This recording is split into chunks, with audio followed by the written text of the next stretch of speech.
Julie's not. She's not.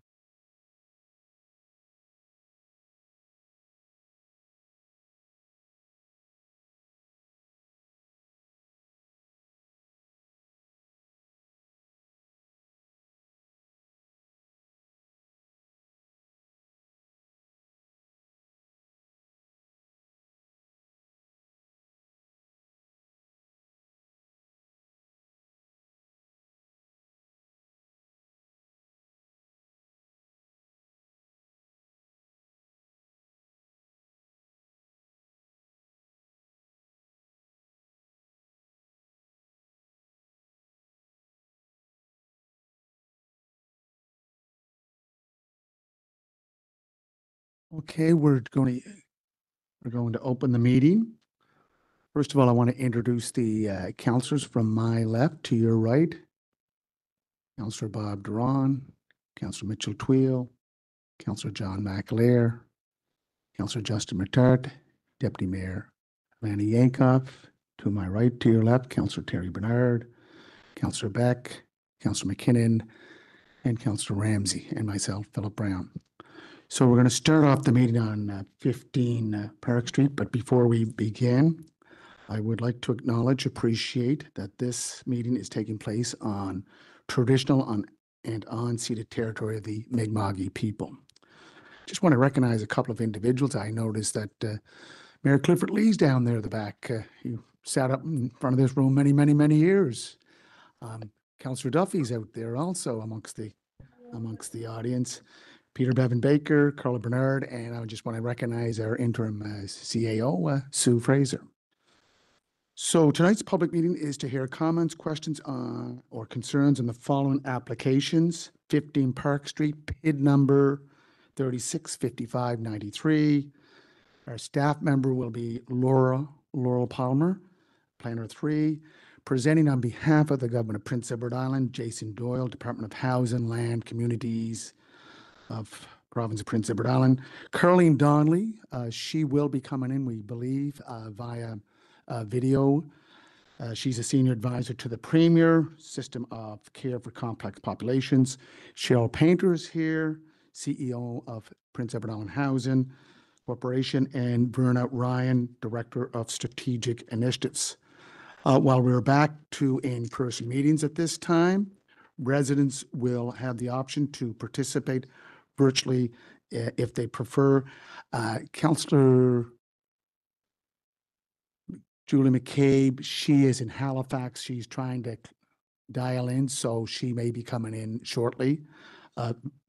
She is in now? She's in. Okay, so can you hear us, Councillor McCabe? Yes, I can, Your Worship. Thank you. Okay, thank you. So we're all here, 10 councillors and myself. So this meeting will be live streamed on YouTube, and it is a recorded meeting. So if you want to see it afterwards, just go to the YouTube City of Charlottetown, and the video link is www.charlottetown.ca/video. All members of councillors are here. We do have some planning board members. I don't know if they're in the room. Bobby Kenny, Jackie Solman or Scammon, Paul Connolly, Rosemary Hebert, Sen Sajid, Lee McDonald, and Dave Esri. These are resident members of our planning board. For residents joining us in WebEx, we have Andrea Battison for a 5-minute comment online. So she will be coming in by WebEx. So I will turn it over to Deputy Mayor Lanny Yankoff, who is the chair of the Standing Committee for Planning, Development, and Heritage, and she will lay out the events for tonight.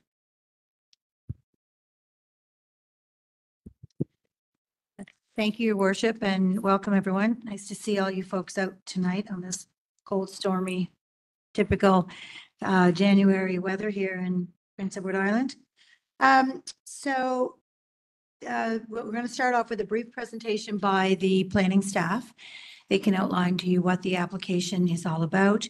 We also have the applicant here to also give a brief presentation. And then the floor is open to you folks.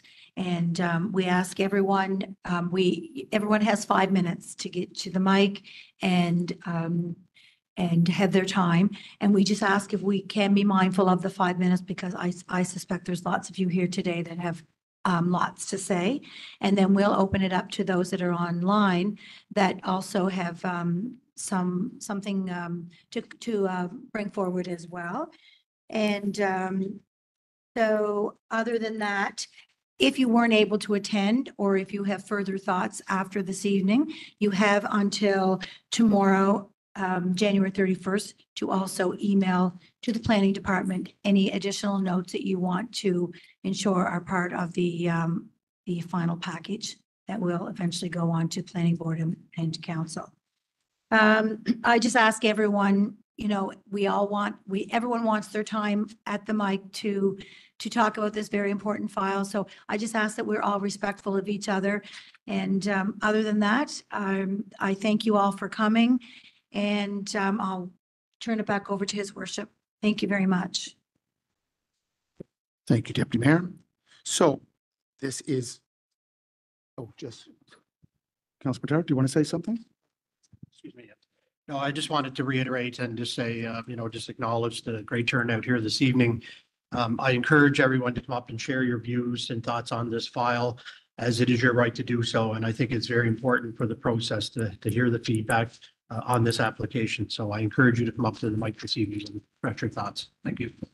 Okay, thank you, Councilor Matart. So first item on the agenda is called to order. Any declarations of conflict of interest? So I just want to state that there was a call about my conflict of interest. I did get a legal opinion, and the short conclusion is based on our review of the Act, bylaw, and applicable common law principles.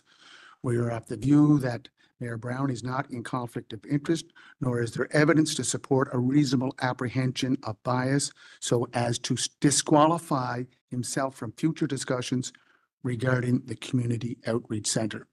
So that was handed to us today by our city solicitor, Megan Hughes with Cox and Palmer. Any conflicts of interest? Okay, I have on the agenda one item, so I need someone to move it. Councilor McKinnon, second by Councilor Ramsey. All in favor? Councilor Twill? Okay. So we'll call Laurel Palmer for the presentation to start it up. Laurel?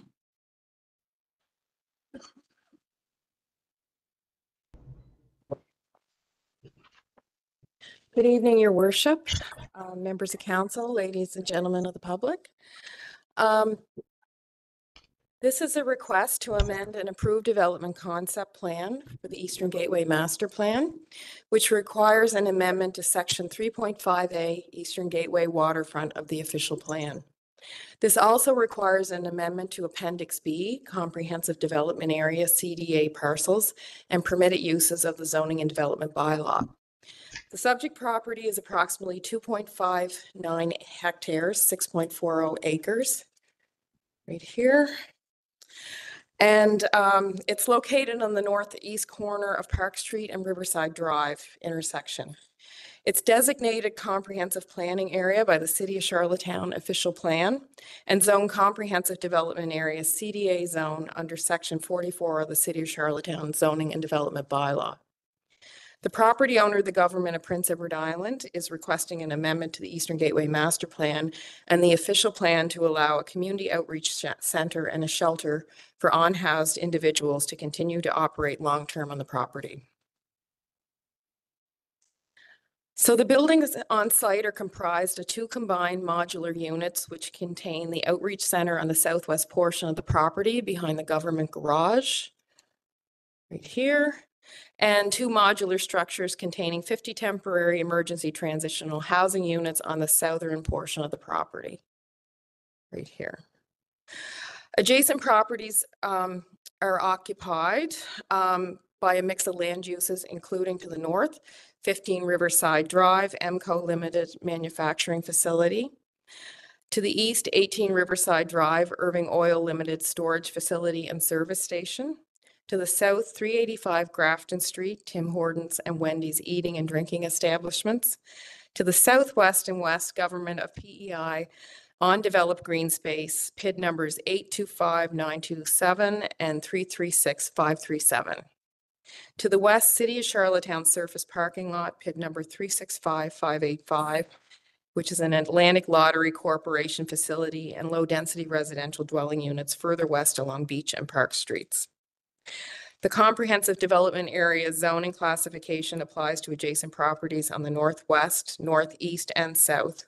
Parking, park cultural applies to adjacent properties to the west and southwest, which separates the subject property from land zone low-density residential R2 further west. So there were previous applications on this property.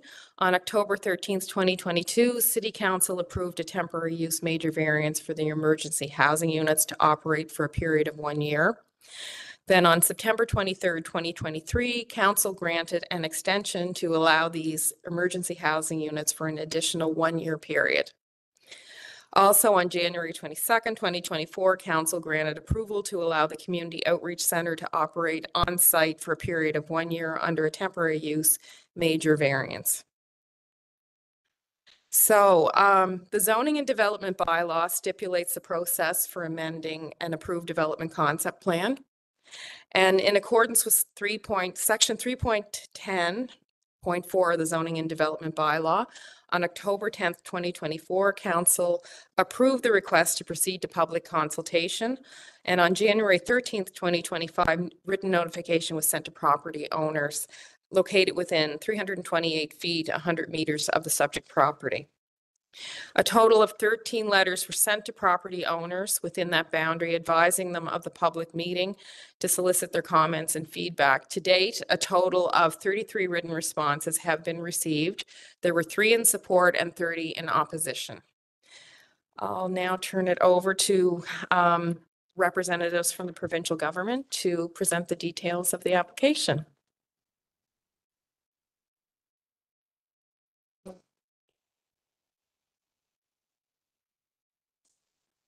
Thank you, Laurel.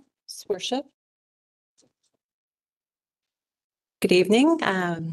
Thank you. My name is Cheryl Painter, CEO of the Prince Edward Island Housing Corporation. If we could get our slide deck. Thank you.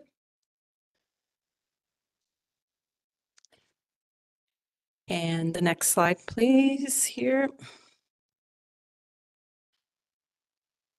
So yes, to affirm what Laurel has far more eloquently said in planning terms, we are seeking here tonight authorization to amend the Eastern Gateway Master Plan, to amend the official plan in Section 3.5A, Eastern Gateway Waterfront, and to amend the Comprehensive Development Area, CDA permitted uses, to allow the operation of the emergency shelter and community outreach center.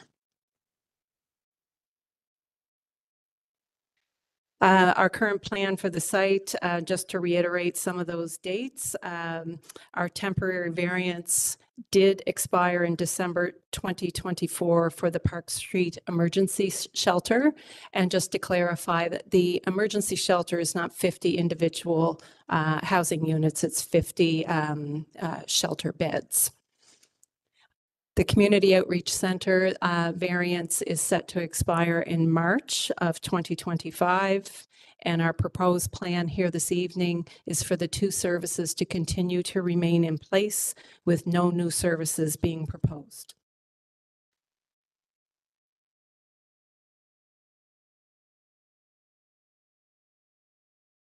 Again, this is for operations of 2 separate facilities. The Park Street Emergency Shelter, that 50 bed, continue to operate as is, and that's currently on an 8 p.m. to 8 a.m. cycle. The Community Outreach Center, the alternate 12 hours, continuing to operate as is, 8 a.m. to 8 p.m. All existing infrastructure you see and that Laurel pointed out on the map, fencing layout remains in place.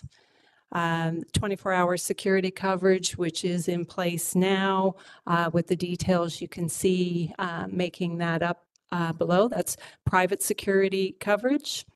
The next bullet for us to continue funding the 6 additional police officers to have an increased presence in the area, and certainly to continue our current efforts through a contractor to complete garbage cleanup in the area, pardon me.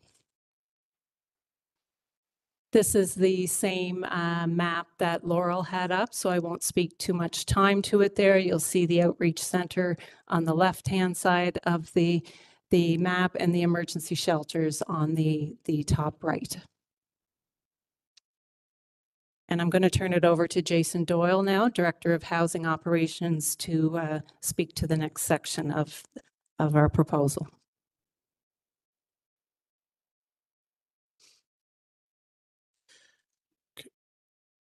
So I'll just take a quick run through the next few slides. Kind of with respect to emergency shelters across the island, we are seeing that there continues to be a need for shelters for vulnerable islanders. You'll take a note of the table on this slide. Demonstrates the utilization over the last 9 months of the 6 shelters across the island. The majority of the shelters on this list are small in nature, so less than 10 beds primarily. The Park Street Emergency Shelter represents the largest shelter on the island for those people experiencing homelessness. And as you can see by the chart, we're at or near capacity each night. The province continues to build out more supportive housing options with appropriate services for clients with the intent to provide more suitable options for this complex population and decrease the demand for emergency shelters in the future. We have made some progress in that regard, but we know there is further units needed to be on the market to increase the supportive housing options for islanders. So our view is that the emergency shelter is definitely needed in the community at this time. With respect to the Community Outreach Center, as part of our temporary variance approved by the city to relocate the Outreach Center from Houston Street to Park Street, it was communicated at that time that there would be significant changes to the operational model. And Carleen Donnelly will expand on this later in the presentation, but in general, there were operational changes to move away from a kind of a catch-all location that was a catch-all location as primarily more of a warming center to a location that was specifically designed for purposes to getting people connected to services. And pathways with the real focus on getting to the root cause of the issues. One pathway that was created with the kind of revised operating model was the expansion of a program administered by the Reach Foundation, building a program to build employment skills for vulnerable islanders. Individuals that attend the Outreach Center and other services throughout the province got connected with the Reach Foundation and were able to successfully complete some programming in that nonprofit organization. From a numbers perspective, there have been significant decreases in the average number of clients attending the Outreach Center each month, and each day. In terms of the numbers, we had approximately 100 clients attend the Outreach Center at the Houston Street location compared to close to 65 a day at the Park Street location. So more clients are going with the intent to get connected to services. We've had many discussions with the city police, and there are a few positive numbers that have come with the relocation as well. Based on some discussions with city police, we know that property crime calls are down by 40% from 2023 to 2024, and mental health check calls have decreased by 33% from 23 to 24 as well. With respect to the long-term plan for the site, as noted, our plan here today is to continue to operate the emergency shelter and the Outreach Center at Park Street. We do not have a set time frame for the services to be located at Park Street, but we do know that they are needed in the community for the foreseeable future. We did not have any further options to extend the ability to use the site on a temporary basis. So that is why the application is here tonight as a permanent change to the zone. We recognize that there are challenges that this type of service brings to the community, but we are committed to working with the city police and the community to help mitigate those risks. We will continue to provide our resident support team, our contact information on our website and our email address to help address any concerns that do arise. And at this point, I'm going to pass it on to Carleen Donnelly to go through the next few slides. Thank you, Jason. Can everyone hear me? Yep. Excellent. Well, thank you for letting me be able to be here this evening. And I want to thank your worship and members of council and everyone in attendance. And thank you, Jason, for heading it off. I've had this conversation with members of council and the mayor and deputy mayor on numerous occasions, but just again, a reminder that after the pandemic, we've seen such amazingly significant and negative escalations in mental health addictions and homelessness at a national level. We've seen populations growth. We've seen housing costs escalate. We have seen the cost of living escalate. It's making it that much harder when you put all those dynamics into play to not see the issues of social issues rise. And that's really what's happening. It's happening all over Canada. And in fact, there's many cities that have declared a state of emergency. We've named some there: Victoria, London, Hamilton, others. And we don't, what I would really love to see is PEIs being so small that we get ahead of this issue before we see anything near like that happening. So again, it's not new in Canada, but it is relatively new on PEI. And I can tell you that following a lot of the examples of different programs and services that have been tried in many, many, many cities across North America, we just simply can't enforce this problem away. It really is going to be something that we have to be strategic about and follow the evidence and really try and do as much as we can and just keep progressing on what is working and what we're able to accomplish. And one thing that truly I will point out is that when we think of where PEI was a year and more ago in the fall of 2023, the conditions around what we were seeing at Houston Street and flowing out of there have gotten considerably better. In fact, I'd say significantly better. And that is exactly the direction we want to go in and keep going in. And it's taken a lot of effort and time from the province and the city and many, many players in the community to really see this progression forward. And that's something that we are very, very interested in keeping to build on. And I can tell you that some of the efforts that we're looking at in terms of who's going to shelter and who's going to Park Street and who's not are something we're also looking at now and putting together some kind of outline or framework of a plan. So we do know that how we have reshaped the center at Park Street has certainly seen a lot more productivity, a lot more, as Jason talked about, a lot more intentful reason for them to be there.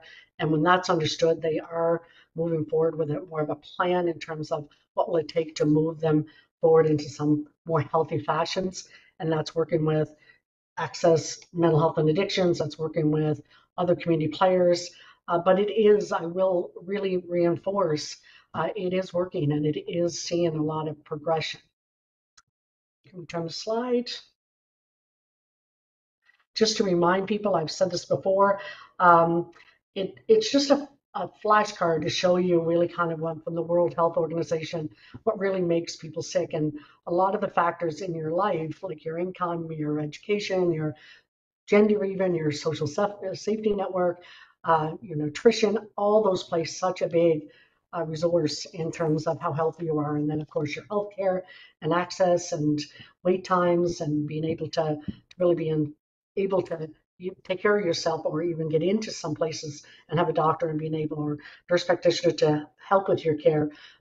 They make up an excess of 75% of whether or not you're well. And then, of course, your biology and your environment. So knowing this, we know that those that are vulnerable are going to require more of a strategic effort and plan to really kind of make sure that they are not being excluded from healthcare or any other measures that in their life that can make them sick. Because I can tell you that's really where you drain the system. That's where you'll drain healthcare and education and social networks and police and EMS, all those type of things. So being preventative in these things and really putting a strategy in place to try and address those does not mean that we're just giving those that have addictions and mental health problems a backdoor entry. It means that we're trying to be more efficient on the systems, big systems. We're trying to, yes, improve quality of life, but we're also trying to address community safety. And I think all three of those are equally important. And I have said that and walked my talk on that for many, many years. Those are all three things, but it really is something that we have to carefully plan out. And like I said, really something that I think that looking at a year and a bit ago, we have seen successes in this. Next slide. So the COC, the Outreach Center, they are focused on a zero tolerance for use on their site. There is definitely more clarity on their role and who they are trying to specifically help. And those are the people that want to come in and move forward with some kind of plan. They do come in with a lot of issues and a lot of mental health and physical health issues. And so, of course, the crisis of the situation has to be addressed, but then it really is around a focus of how do we get them connected to other resources and how do they then get them to kind of increase skills and abilities. So it's really about how you kind of address those core issues and then help people become more resilient. So it isn't a matter of just saying, again, that there's a back door at these individuals. It's more about addressing them where they're at, which is what exactly the evidence says, but really pushing that motivation to move them forward. And in my opinion, there is no one happy that is on the street and incredibly addicted. And when you see someone that comes from really a deep state of psychosis or bad mental health and really kind of gets the right treatment and the right care and then starts moving forward with a lot of other things, they will also tell you many, many times that they were not happy back then. So it's really around trying to address and get them motivated, but well enough to be clear-minded and motivated enough to know that they have options and there is other steps that they can take to move forward. So that's one thing that they've done an incredible job on. The physical location obviously improves that ability to be downtown and to be able to access other services. And it is a controlled access. I know that in many of the group meetings that we did, there was a need to have there was a desire to have a fence and to have a lot of controls and in terms of safety and policing. And absolutely, we agree with that. And again, from what we see with the numbers, it is working. Lots of concerns still. We're not underestimating that, but I will say again, we want to progress moving forward. And when you think about a year and a half ago, I think it's done that. We, again, have a strong alliance with the city police. Our chief, Colin, is very, very consistent in saying we can't enforce this. It has to be something we all work together, and I agree. And they have absolutely showed up and are very active members and very, very diligent in terms of hearing and trying to address whatever comes up from many, many different factors. We have, as most would know in the audience, I'm assuming, created a community action committee, and that's members of many, many, many different community organizations, and that it puts together recommendations and kind of planning around the issues in the city and how they can move those forward into suggestions, recommendations, identify gaps, and whatever else we need to address. And that goes up to the task force, and they're the decision makers that we want to see. That really kind of then keeps everyone very knowledgeable about real issues in real time. We have that website, of course, and I think we just launched those, so we're open to ideas of how we can keep that communication flowing into both of these. But it is that real time issues and how do we problem solve with the current resources to close gaps, and then what else is needed in terms of resources to address further gaps. So that is something that we're going to keep building. This isn't the only answer, and then we're going to go away and certainly just think that's a solution. This is definitely work that's we're chiseling away at, and we're going to keep chiseling away at, and that's something that is just going to, we hope, keep coming up with more and more solutions and closing more and more gaps. The next slide, please. The 5 recommendations that were in my last report, again, were around building the model of care for complex needs for people with complex needs on PEI, for complex islanders, we'll call them. And I think that we've done a good job with the outreach center. I know that we still see people down on Vic Park, Victoria Row, and the library and other places. And we know that that's a whole other separate kettle of fish in some ways. And I am working with the province to look together how we're going to do that. Would love the city's input into this, which is why we really value their input into the task force. We have been working on an improved coordination of services, and I tell you, from Health PEI to many other community resources, they have stepped up. We're addressing kind of barriers and blocks and things that we can do together, and it's tough work. These are human beings we're talking about, and I would say that that's going to take time. There is no one fix to this, but it is progression. Again, like I will say, in the right direction. We really want to have a prevention philosophy, as much as we know that this is something we have to address now in real time and work together and keep chiseling away. We also want to be keeping our eyes open about how can we prevent more and more people from becoming in this situation. Homeless and poor mental health and addictions are all things that are riddled in many of our rural areas. And so trying to be proactive and look at that and how we can address that in a more preventive way. We've done a lot of work talking between primary care, mental health, and addiction access. And no, we do not have the magic wand 100% solution, but we've really come together well. And I think we've come in a really combined way to address some things, and need to keep doing that, need to keep focused on this. And then, of course, we have to keep working with our housing options and look at how and where we have to put more. The goal would be, from my perspective and what evidence says all across what has been successful in Canada, is that we can address their health and mental health issues. We can usually help them kind of take a real active role in their care plan. And if we can get them in housing and really kind of get them tied to proactive programs and looking at increased skills and ability. And then for those that have more of a significant mental health issues, to give in-home supports and really kind of keep them stable and moving them forward at when we can and when they're well enough, at least addresses that community safety issue, does really, of course, then gives quality of life and minimizes, excessive use of big systems. And that's the goal, that we are not letting our foot off the pedal at all. But right now, we definitely do need this time to really kind of keep doing that. And I think as I said, I think things are a lot better than they were a year and a half ago, but we want to make sure that we keep working diligently at this to be able to say in a year and a half time they're even significantly better than they were today. So thank you for your time, and I will pass it on back to the host.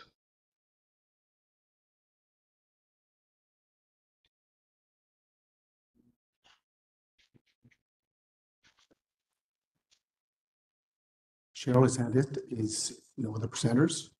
Okay, just want to recognize also MLAs Gord McNeely and Susie Dillon are here tonight. So we have 4 of the 6 municipal MLAs present for this presentation. That's good to see.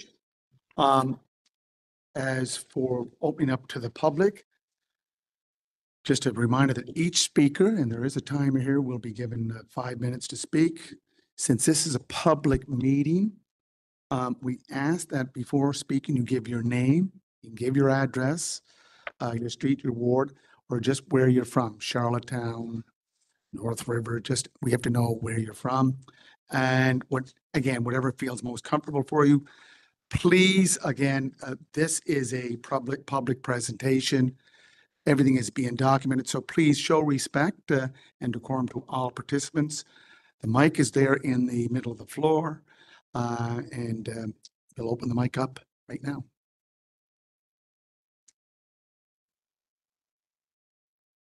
Yeah. And I was just before you do that, Rosemary Hebert, are you there, Rosemary? And Sen, I think you're the only 2 planning board members, residential. Anyways, thanks for coming out. Just introduce yourself, sir, and if you want to ask questions to the applicant or our planner, please do so. Mike's yours. I'm Don Davies, and my wife and I live on Esher Street. And I'm not quite sure about the layout here tonight. But the presenters get a 500-pound podium to hide behind, and we get a single pole here with a mic on it. Now, we're not public speakers. There's a certain degree of nervousness. You know, that acts as a shield. Gives you somewhere to put your papers, glass of water if you want. So I'd like that on the record. That's unacceptable. Thank you. So we're residents, homeowners, the area of influence, and we're totally opposed to the province of PEI being permitted to allow the Community Outreach Center and the shelter to operate indefinitely at 15 Park Street.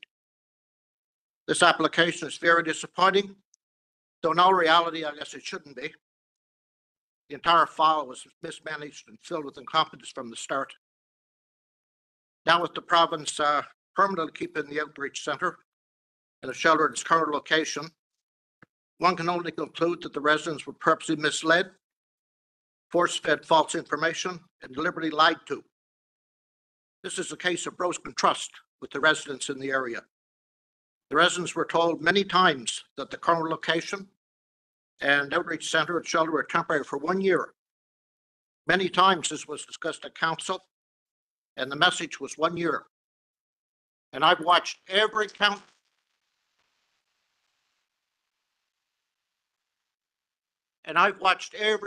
meeting and every committee meeting. Sometimes I rewound it to get the facts. And at the votes, I've seen various councillors' questions, and their understanding was 1 year. That was it. So, you know, we were sold a pig in a poke.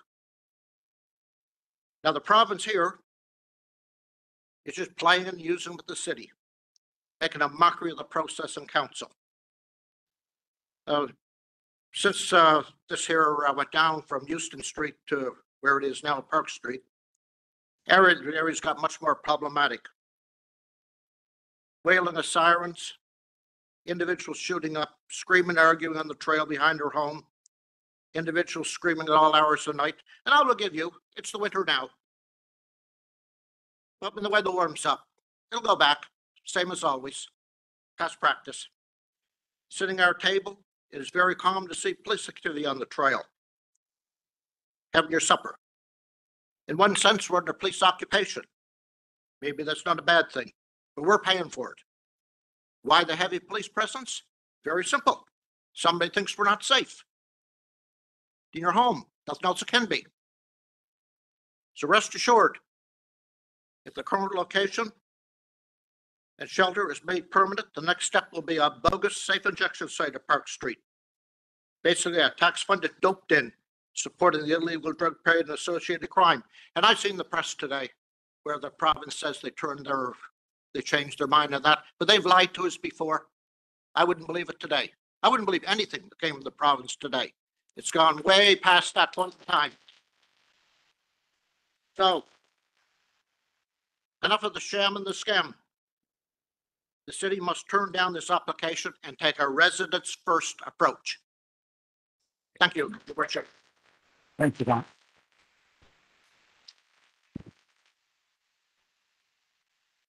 Thank you. Just state your name and where you live or where you come from. Hello, my name is Shannon Courtney. I live on Beach Street. People also, you guys call Park Street, but in any case. Hello, and thank you for providing the opportunity for residents to speak tonight. Between the province's complete and utter lack of community consultation and the media's biased portrayal of Park Street, it is refreshing to have a space where actual residents can be heard. So I've already submitted my written letter outlining instances of personal experience, but I will review very briefly now for the audience. Having my life threatened by someone on drugs, witnessing ongoing drug deals and drug use in Jokis Park and areas, discovering an encampment at the back of our yard with fires, drug use amidst the Fiona debris in our backyard. Multiple campfires in the grassy knoll adjacent to the outreach center, constant attempts to set up encampments in the same area, noise disturbances from Jokis and the outreach center, people screaming, swearing, making racial slurs and uttering threats, trespassers in our backyard who refuse to leave, and more. I'm sorry, I'm very emotional right now. Thank you. My mental well-being has suffered tremendously. I never felt unsafe in all my years on Beach Street since 2014. But now I lock my doors all the time. I avoid Jokas Park and the trail and stress about our future if we choose to stay in our neighborhood, and the outreach center remains as well. I fear for our personal safety, the safety of our home, the safety of all those who live, work, study, and play in the eastern core of Charlottetown. And by the way, the Houston Street as a metric of how good things are going right now is unacceptable. That was terrible, and it should never be used as a metric for how much improvement there is. If a child gets an F and then a child gets a D minus, woohoo, okay? That said, my opposition to the shelter and the outreach center at Park Street does not mean, and I do not want to be painted as against these services. Quite the opposite, but they are Band-Aids on a gaping wound. And the province needs to address the root problems and provide viable, evidence-based solutions that actually help the people who need it while protecting us residents. Tonight, I want to highlight the lies and deceit of the applicant, so egregious that their application should not even be considered by council. From their own website, and I quote, "Finding the right plan for the long term. The province will work collaboratively with City Council residents and community partners to balance the interests of the residents in the area with these services being offered." There has been zero collaboration with residents. And from my understanding, most city councilors have been left out as well. Quote again, "Will people be allowed to sell and use drugs at the Park Street location? Absolutely not. There is a zero tolerance policy. Security will be on site 24/7 and perimeter fencing is being installed." Great. So no drug deals inside the fence, but it's a free-for-all in the parking lot, in Jokas Park, at Wendy's and Tim's, and the surrounding areas. Congratulations on outsourcing the problem to residents, students, and businesses.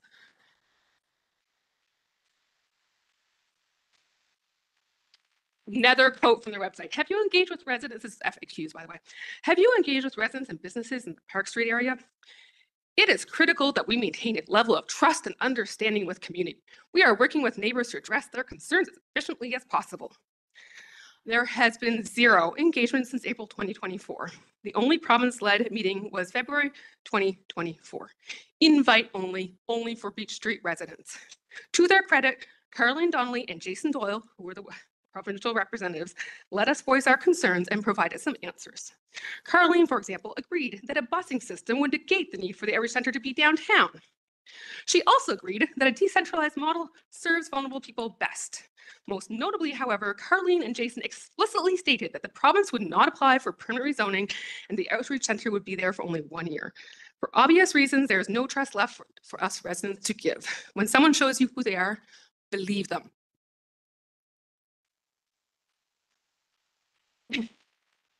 Finally, will the center be permanently located at Park Street? Another FAQ.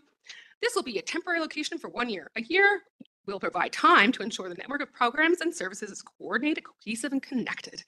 The goal is to finalize a long-term plan by the end of 2024. Beyond 2024, we'll have a plan that's well-researched, based on evidence, that incorporates feedback from all stakeholders. And I am not going to comment. I think the record speaks for itself that we're here and it's 2025. And finally, I just want to note a couple of other things regarding this process that are unacceptable. Senior city planner stating in January 2024 that a permanent amendment to the Eastern Gateway would take 8 to 9 months and involve extensive public consultation. In October, stating she had misspoke. And that's a pretty big thing to misspeak about when you're the senior planner on the file. The process has now been called to one public meeting with a short window of 2 weeks' notice to submit letters. Only 13 households received those letters. Only businesses directly in the vicinity of the site are being consulted, not all of those that contribute to Eastern Gateway's plan. And finally, Minister Meyer's statement in the legislature that the outreach center is staying where it is, a bullying tactic that completely ignores due process and could easily be perceived as a threat to councillors and the municipality at large.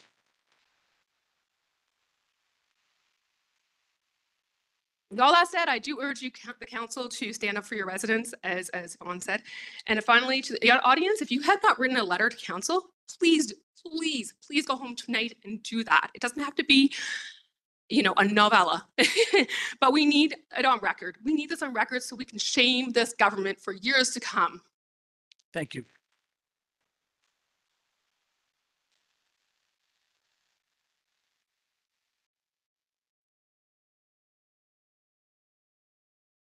Good evening.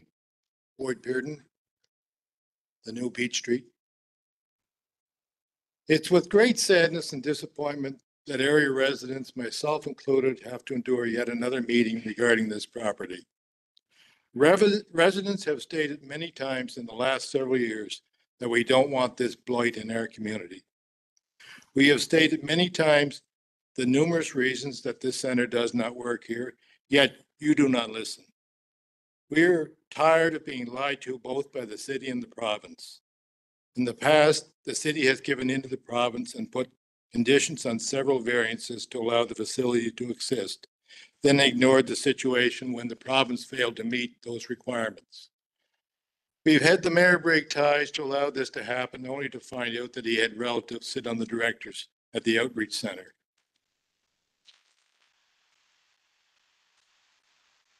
We had the province tell us to our face that they did not want this to be a permanent location. Then they applied to make it just that. The city of Charlottetown spent a large sum of money to develop a master plan for this area, namely the Eastern Gateway Plan. This plan had a great vision for this area and will never happen if this latest scheme by the province is allowed to proceed. In all my years living in Charlottetown, I have never heard not once, the province say they do not care what the city does, they will proceed anyway with this center. This bullying tactic is not only insulting, but very short-sighted and inexcusable for a minister of the province to say. If the minister does such a thing, then Charlottetown City Council should resign, as they are no longer respected for the work that they do. Let the province run the show, as that is what Minister Myers seems to want to do. I could go on at length on this subject. The ball is in your court now. Stand up to the bully and say no. Thank you.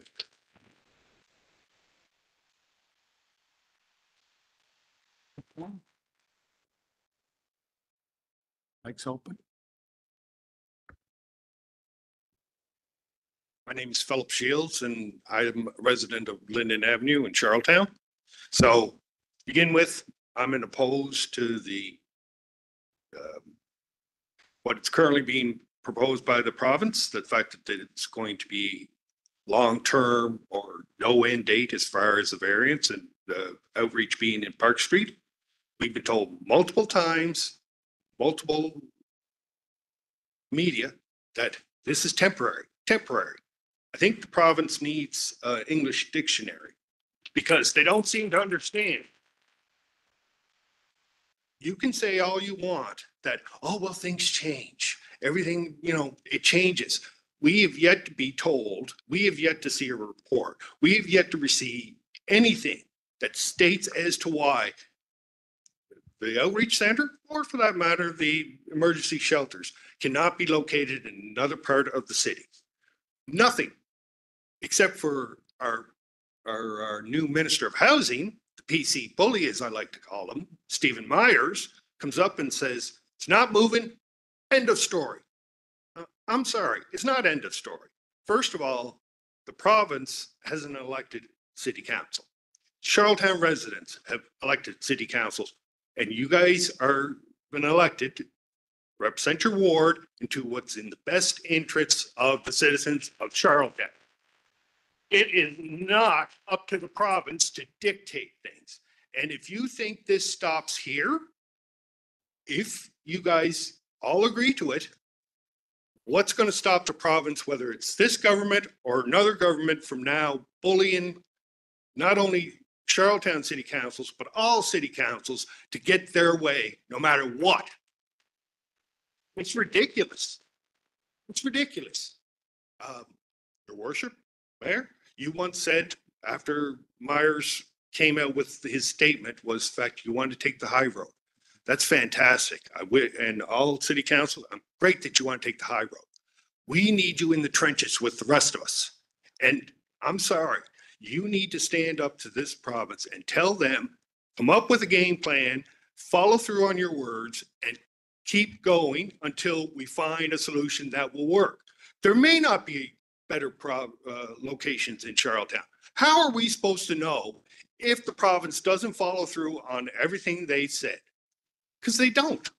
In their own website, from January 23, 24, they said, this will be about Park Street. This will be a temporary move. Temporary, again, we got to get them an English dictionary, for 1 year to allow the province the necessary time to build a model of care that strikes the balance between the needs of the clients and the desires of the community and utilize a housing first approach. So desires of the community. How many times has this been talked about? Apparently they don't understand that word. So I'm not quite sure. Our former minister, Rob Lance, once said, this is in July of 2024. My long-term vision for this site is not a permanent facility, not in the form it operates right now. My vision is to see these types of services spread more evenly across the city. So how do we go from July to November when the PC bully gets in charge and he vacates everything that's been done supposedly on this file? So at the end of the day, you guys are our safeguard from the province, not only bullying you guys, but bullying the residents of Charlottetown. So at the end of the day, folks, there may not be any great solution, but allow this to continue is a detriment to not only now, but in the future of Charlottetown. Thank you.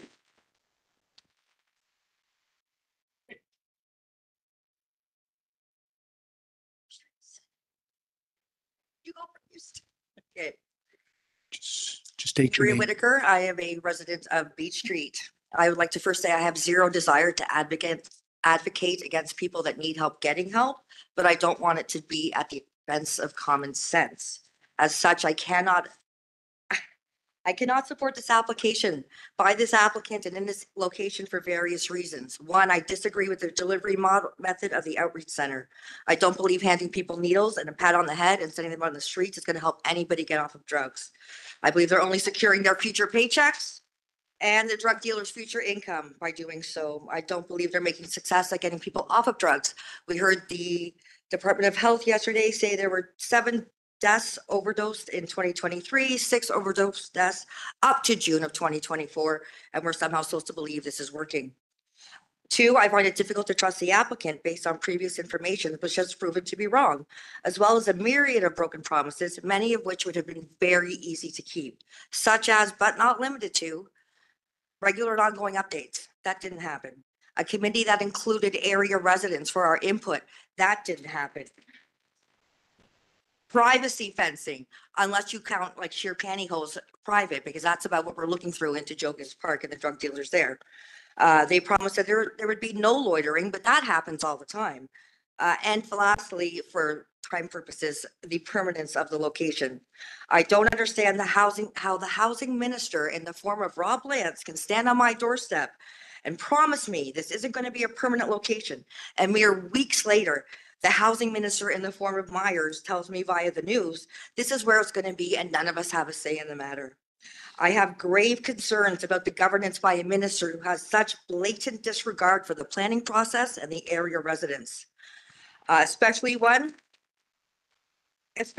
who's held the position for about 2 days, and he feels able to state emphatically that there is no other location in this province for this location, when previous housing ministers of much longer tenure have stated on the record this location was not ideal and not permanent. On the not ideal location, I direct you to your packages. There is a letter from the Director of Housing, Jason Doyle, dated August 22nd, in which he indicates has received largely positive reports on this new location. I'd like to know where those reports are coming from, because I don't think it's from the area residents. And I'm going to tell you why. Based in the same package, 3 pages later, the outreach center location comparison calls for service data. It shows you a decline of 709 calls at the Houston Street location to 609 calls at the Park Street location. And they want us to believe this is some kind of a success. The figures show that the greatest decrease is to the outreach center itself. Their calls for service decreased 40%. The area residents' calls for service increased 25%. some notes I made during this meeting. We used to just be 100 clients a day. Greater intake processes now, there's 65 a day. Those are where the extra calls are coming from. Those people that are being turned away, I believe. They've shown a statistic of less than 51% less residential calls, but they haven't considered how many less residences are in the area of Park Street compared to Houston Street. We don't have those numbers. I want to know the number of calls per household, and then we can report on how residents' calls have gone down. Well, the total calls may have went down 14% based on the 40% decrease to the outreach center and the 25% increase to the surrounding area. That is with increased policing and servicing. We have a service that comes and picks up the needles and the garbage. We have 2 additional police officers, and still we have an increase in calls of 25%. Those numbers don't make sense. I do not consider this a success for the neighborhood. I do not consider this a peaceful coexistence. I'd like to ask the councilors if it would be acceptable for their neighborhoods to have 609 calls per quarter. Since the outreach center has been in operation, I have had people trying to break into my yard, people trying to gain entry into my home itself.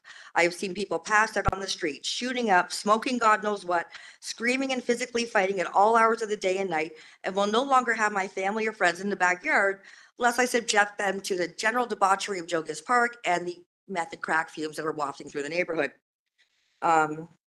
To permanently approve this application would be to permanently rob the residents of this neighborhood of the quiet enjoyment of their homes, rob islanders of the use of Joe Park, as well as rob the city and its coffers of the development potential of the CDA, especially as it relates to tourism, which be something Charlottetown City Council is protecting for us. I believe the province's best course of action would be to discontinue their association with any group that reinforces addictions rather than treatment, and to transition to an actual addiction prevention and treatment model outside of the downtown, and ideally outside of Charlottetown, where the drug dealers won't have access to the people in such an easy manner. I know the province has lands outside of Charlottetown that would enable that approach, and should our government officials care to actually spend some time exploring opportunities, I'm sure there's potential for win solutions for everybody involved. Thank you. Thank you.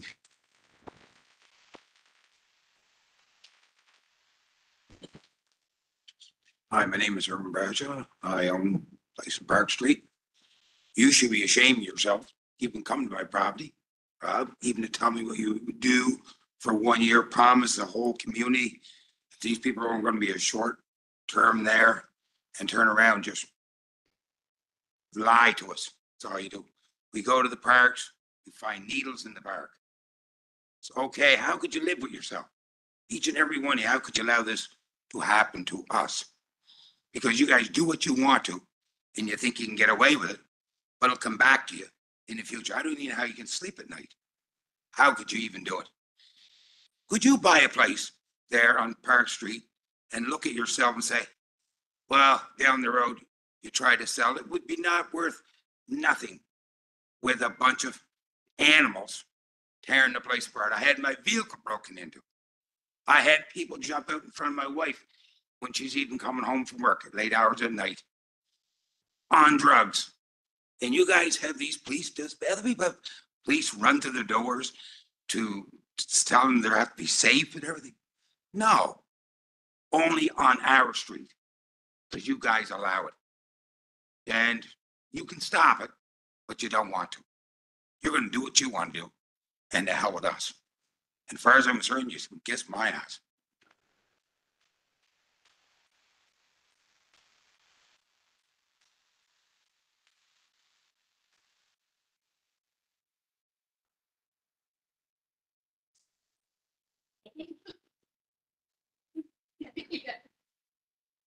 Actually, don't start my time for 1 second. I want everybody from the province to stand up and look this way, because I'm hearing impaired and I want to see your faces and I want to see your reactions. So can you please stand up and face the audience, please? Thank you, everybody that is there. Thank you. My name is Carrie and I live on Belmont Street, and I know the people that go to the outreach. You're trying to do a good thing. You want to help them. Yes, they need the help. Okay, I agree. But if you're going to put it in place and not take care of it, in the aspect of my car got broken into 4 times, my house got broken into twice. I got attacked in my own yard. I've had them do drugs in my backyard, sleep on my back. I have like one of those boxes that you put inside, that you put a storage box. I've had them sleeping on that. I've had them threaten my dog. And believe me, there will be somebody in pain if they touch my dog. But I have never heard of any information except for when I hear from a person that's on the committee here and with city council that informed me of information. And I live on Belmont Street, and it's like you put fencing up. Provincial government put fencing up for Beach Street and Park Street, which is fine. I think it's great because it's protecting them somewhat. But I'm living in a spot that is not protected on the trail. And I've asked Roxanne, I've asked the provincial government and the city of Charlottetown, you're putting fencing up there, why don't you put it on the part of the trail that's not protected? You know, I've had people doing drugs in my yard. I get up to go to work in the morning, and there was somebody actually shooting up in front of my car. I literally had to tell them to move the hell out of the way of my car because they will get hit if I got in my car and drove off. You know, we don't feel safe. Again, I am saying I know these people need help, and I agree that they should get the help, but not at the expense of people in Charlottetown. And everybody's coming back and blaming the police. They're understaffed too and unappreciated for what they're doing. They're trying their best with what they got, and this is what you gave them.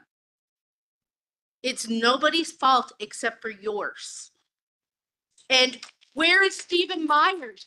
Why isn't he here? Because he's a coward. He is a coward.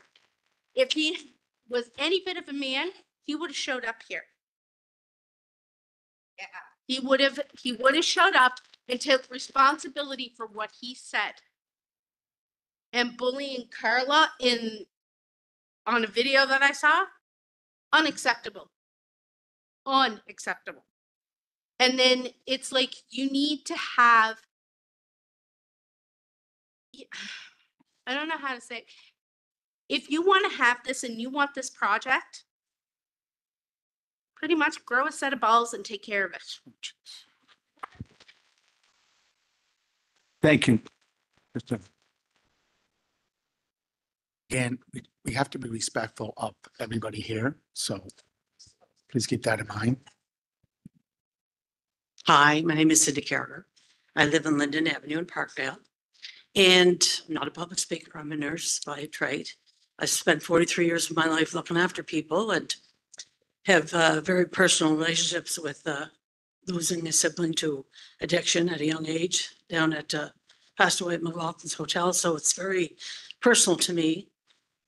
But at the same time, as a lot of the residents would feel strongly to assist the residents with addiction, it kind of feels like it's on our back, certainly in the Parkdale area, that we are paying the price for. You know, I could name so many incidents that have happened to my neighbors. A lot of the neighbors actually wouldn't be here. It's when they talk about vulnerable Islanders, you can't help but think of this ward that we live in as vulnerable Islanders, as seniors that wouldn't even be here on a cold night to speak for themselves. There's a lot of people that are not here that, as neighbors, I've talked to many of them that are they don't feel safe in their home. And, you know, it's not a good situation with the folks that are struggling with addiction, but it's also not a good situation for the people that don't feel safe in their homes. And like, you know, personally speaking, we've lost so many things if it's not nailed down, or if you forget to lock your shed, or like the theft is just unbelievable, which, you know, the city police are busy enough doing their job. Probably shouldn't not call, but we don't follow up the way we should. And, you know, the other part of it is that I have little grandchildren and I mean, I've lived in this area for 43 years and it's, it's my heart and soul. I love it there. I love it. I don't want to move to another part of the city. I love where I am. But when you've historically taken them, they're only little, but we go on the trails, we go down to Jogas Park. I can't help but think of the former premier. He'd roll over his grave if he saw Jogas Park now.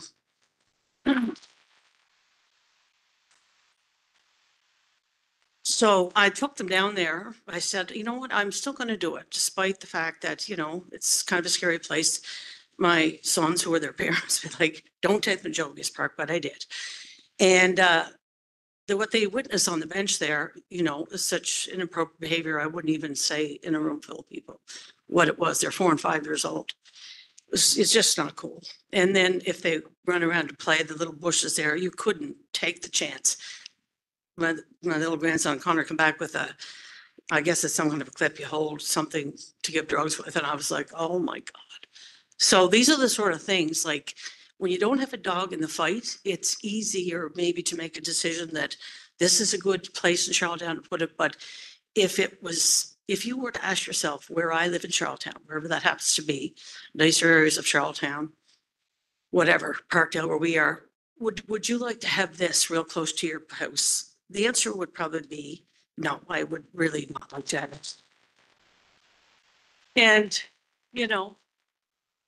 these vulnerable people are also living in this world where we live, and they don't want it either because they don't feel comfortable. They don't feel safe. I hear it from my neighbors. Like we had a situation with a drug house on Linden Avenue. It was outrageous for a house that the provincial government subsidized this place, and then residents from Park Street, when they found out it was vacated, when the police had to barge in with whatever they found in there was beyond.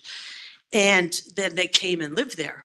The people from Park Street came and lived there in this place because it was when it finally got vacant. Our street was basically held hostage for months.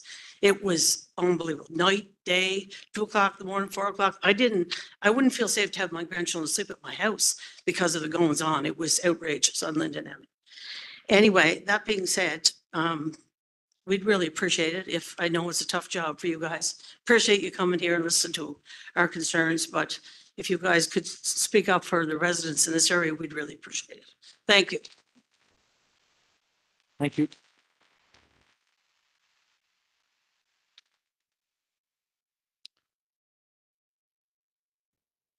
Hi, my name is Tracy. I'm a resident of Beach Street for several years. A lovely, quiet neighborhood. Well, not anymore. Foot traffic, bicycles, yelling, screaming, cursing, fighting, ambulances are a daily occurrence at the Outreach Center. I've become a prisoner in my own home when my husband is working and I'm home alone, all doors and windows locked, and we installed security cameras for a little peace of mind. I'm afraid to walk the trailer around the neighborhood with my dog due to the outreach clients leaving needles on the ground or the potential of physical or verbal abuse, as my husband was starting to be killed and I have been harassed on our own property. This has affected my quality of life mentally and physically. I'm a tax-paying working citizen of this city. And what do the clients of the Outreach Center do to contribute to the city? Nothing but create and cause problems. You call them vulnerable? Well, you, the government, have now made me the vulnerable person. Please relocate this so we can once again sleep in peace at night and enjoy our community. And Stephen Myers, you did not like the abuse and harassment over the situation down east. That's a drop in the bucket over what we live with on a daily basis. Thank you. Thank you.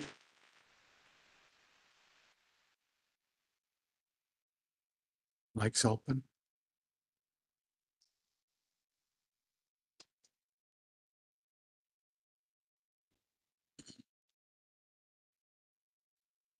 Just give us your name, sir, and address.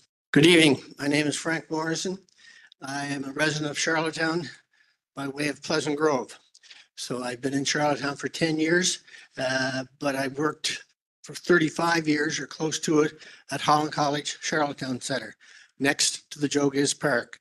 It's already been stated, the way we have treated that park and our former premier is a disgrace.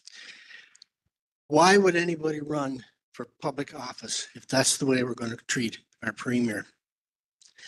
My main point is that drugs and tobacco are illegal in all public places. Charlottetown last year was the first capital city to add drugs to the formulary, but you haven't told anybody. You haven't told anybody. There's a lot of people in this room do not know it is illegal to smoke and use drugs in a public place. So my request to the mayor, and I do want to congratulate one person who has stood tall, Mitch Tweel. And he was the one. Every time he stands up for us, the citizens, and the request to extend this is an insult to all islanders, especially those people go there in good faith to receive the services that's going to help them. And all it is, they're thrown to the wolves in the form of the drug industry. This proposal is a gift to the drug industry. So back to the legislation. So my request tonight, and you don't have to answer it, Mayor Brown, but we want you to come up with a strategy to tell all the citizens, all our visitors, all of Canada, we are the first capital city, all public places, drug and tobacco free. Will you do that for us? Thank you. Thank you very much. To the MLAs here, I've met with them all. Please, please hold the provincial government accountable to do the same thing. Of the provincial law that it's illegal, the biggest offender is the provincial government. So if you would agree tonight to hold them accountable, we'd appreciate it very much. Thank you. Thank you.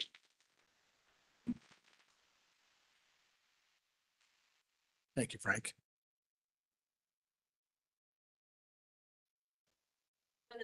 Just give your name and where you live. You know me, Rima Dawood. Okay.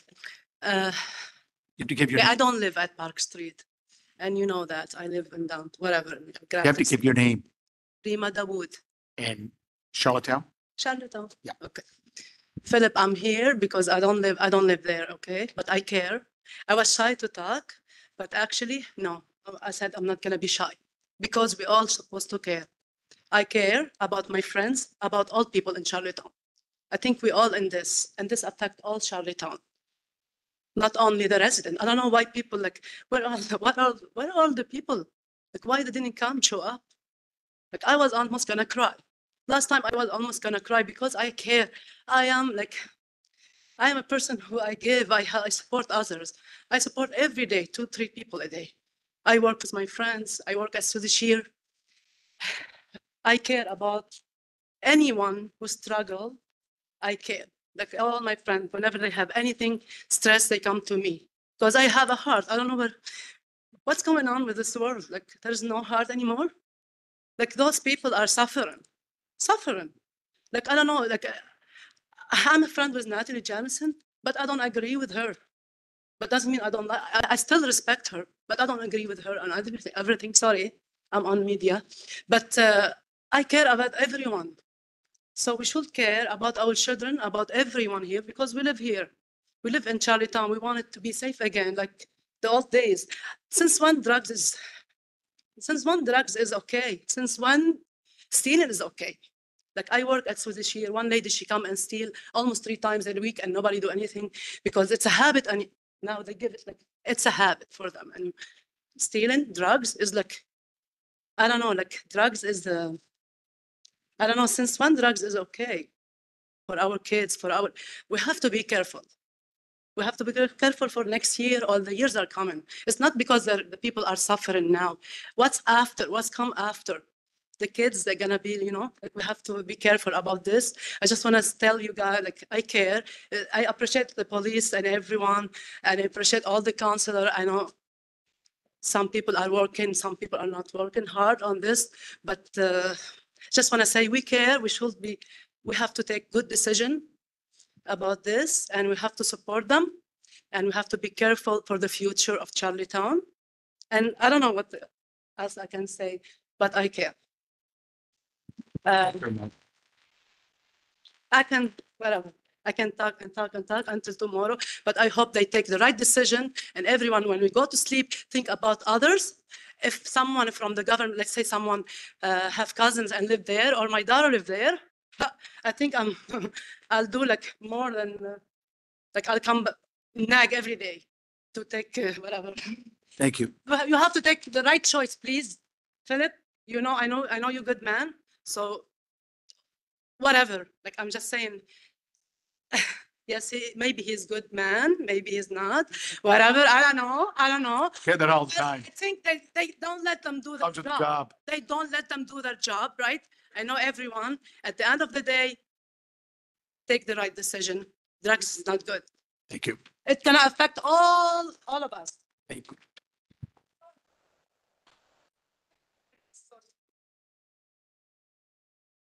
Good evening, everyone. My name's Tara Tierney. I'm a recovering addict alcoholic, 20 years sobriety. I have my 20-year AA medallion here in my hands, and I spoke last month at the Eastlink Center. Okay, so tonight I'm speaking, advocating for all the clients of the Community Outreach Center. I'm also advocating for my aunt who lost her life to addiction 6 years ago, who was denied off-island treatment, was told she exhausted all her resources, but that wasn't true. So she's dead today. I'm actually one of the first staff hired at the Community Outreach Centers, the first 3. Okay. So from the second week of employment, I worked there for 10 months as a full-time frontline, and I recognize, Gord, you're good friends with Michael. Michael Redmond was my manager, who, by the way, was fired by the Salvation Army. During my 10 months of working at the Community Outreach Center, my job, my career is I'm a youth worker. I've been doing youth work since 2008.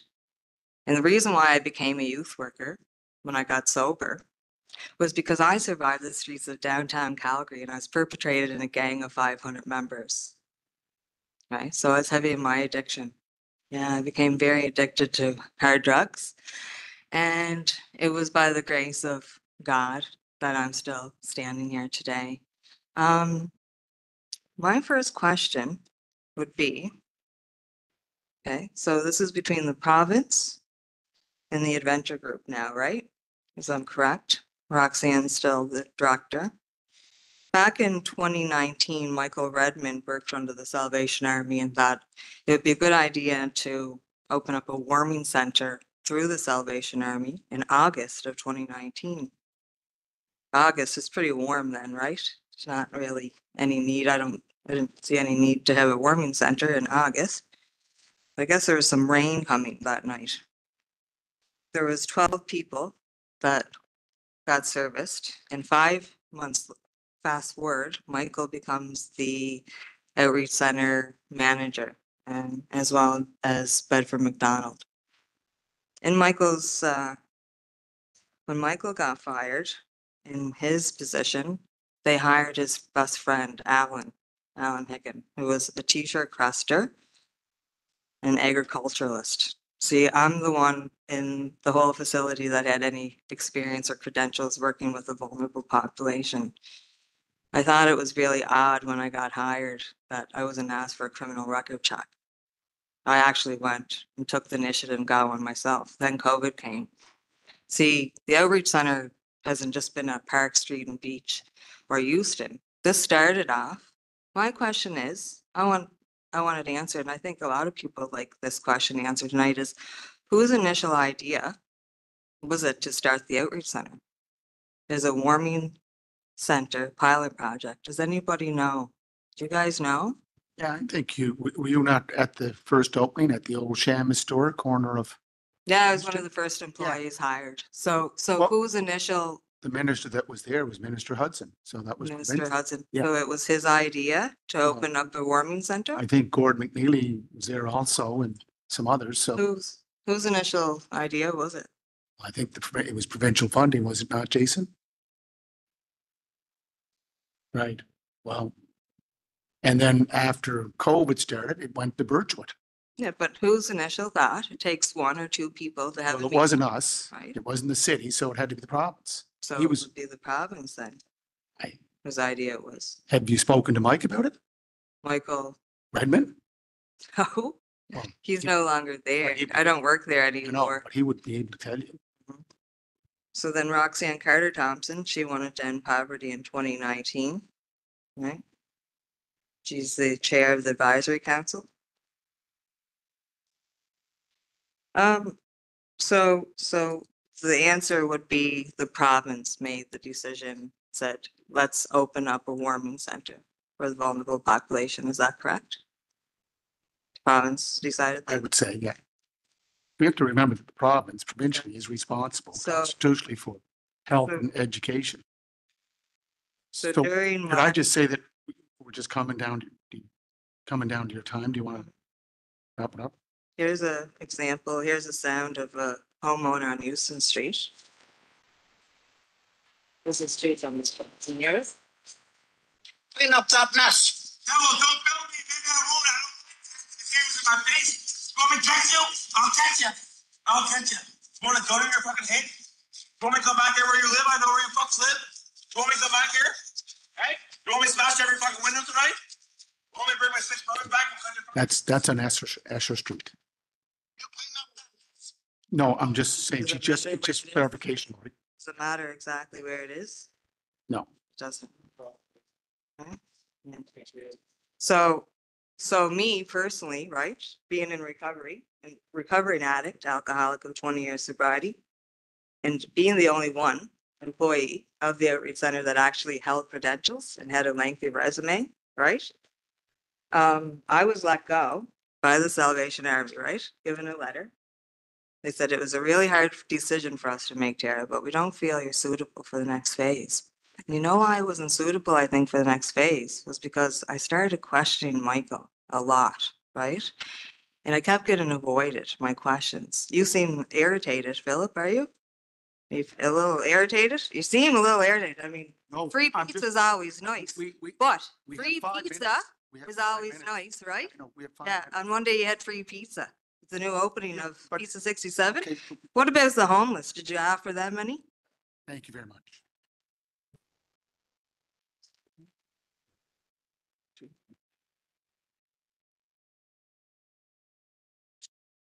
Please give your name. Thank you. Hello, Council. My name is Randy Campbell. I live on Pleasant Street and I've lived close to the Eastern Gateway since about 2007. I oppose the application by the province. Grateful for everybody coming here tonight and explaining again and again, like, personally what's happening. I haven't experienced the worst of it like a lot of people here tonight. I've experienced some bad things. I have, I'm the full-time guardian of a youth that works at Wendy's. And she can no longer use the trail between Wendy's and where we live. It was it was an employee of the province that told us we're not allowed to let her use that trail. And I was asking why she can't use that trail anymore. Is there a lot of assaults, harassments, threats? And they said they don't really know, but the risk is high due to the population there. And whatever she may encounter is unpredictable. So she's not allowed to use that part of the trail anymore. Personally, I'm just passionate about Charlottetown and I want to see us use our land really well. And what I see is that we've had 3 rounds of consultations that were related to the Eastern Gateway. Started in 2011. We had public meetings. People came to comment. People came back to provide feedback on the draft. Then we came back in 2019 when it was adopted by council. Again, there was draft policies. People provided feedback. We had more public consultations. And then another 3rd round of public consultations happened now between 2022 and 2025. So I don't know how many people came out, but it's, you know, thousands, potentially thousands of people have come out and said, this is what we want for the Eastern Gateway. And That is what is in the official plan right now. And then on the other side, we have, right now, the province essentially wants to say that we're all mistaken. That, you know, the thousands of people who've come out and said, this is the optimal land use for the Eastern Gateway, we're all wrong. And the province knows what is the best use for that land. And I just don't understand how they have the gall to say that.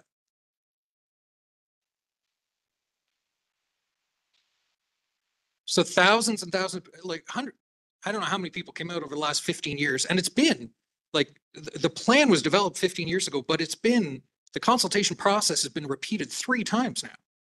And people keep coming out and saying, we want an open space network. We want a waterfront park. We want a nice Joe Giz park. We want pedestrian trails. We want to be able to use the trails. And that is, as of right now, still in the latest draft for the newest official plan. So if you ignore, as you counsel, I just want to direct it directly at you. If you ignore the thousands of people who have come out over the last 15 years to say, this is what we want. We want an open space network. We want connectivity. We want good trails. We want a nice downtown. If you ignore them, then what is the point of any of this? What is the point of anybody coming out to any public meeting from here on out and telling you anything?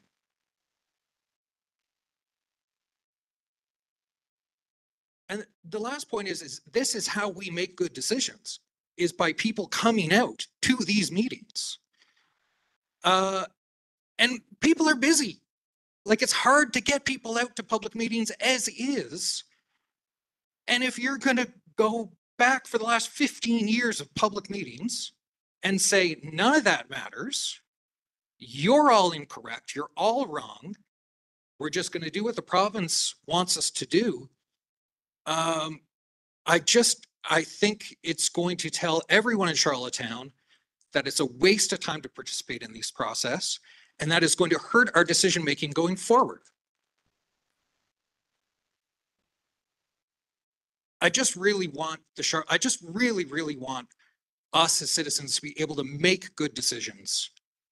And if you don't reject this application, it's going to really hurt public participation in the democratic process. It's really going to hurt our ability to make good decisions moving forward. Thank you. Thank you. Thank you.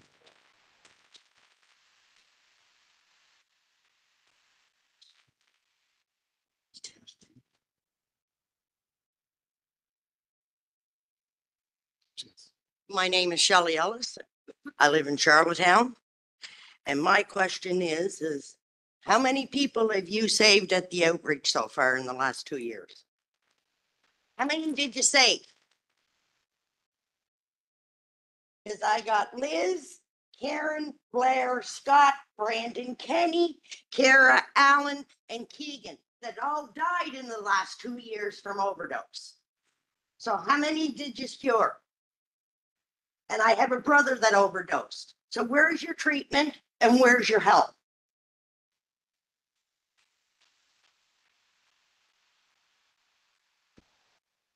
Any of you's got any answers? So nobody knows how many is saved in the last 2 years of this program that yous are fighting to keep there? Okay. You don't know how many yous guys saved in 2 years that yous are fighting. It's you guys that are fighting to keep this program open. Shelley, we don't operate the program. It's a provincial operated program. We're Yeah, but responsible you for guys, land use. the numbers, Philip. I don't. Do we have Why? numbers? Like, you guys are involved in this up to here. So you guys should have a number of how many is saved. Yeah. Now, we don't gotta ask them how much they spent. We know what Roxanne Carter got in her pocket. And like I said, I got a brother that's dead. I want to know where the treatment is here. That yous guys are fighting against everybody here to keep open. Yous guys should have a number. So why don't you? Obviously, you guys are doing no work for the public here either, are you? We're doing land use. That's what we're discussing here tonight, land use. But when it comes to health and education, those are provincial constitutional responsibilities. If we get the numbers, you get numbers, can you provide them to us? That's what we'll ask right now. But we don't have those numbers because the responsibility of health falls with the province. Okay. Obviously, you guys do nothing for the people of Charlottetown. Okay. Anyways, the mic, okay, Shelley, the mic is open.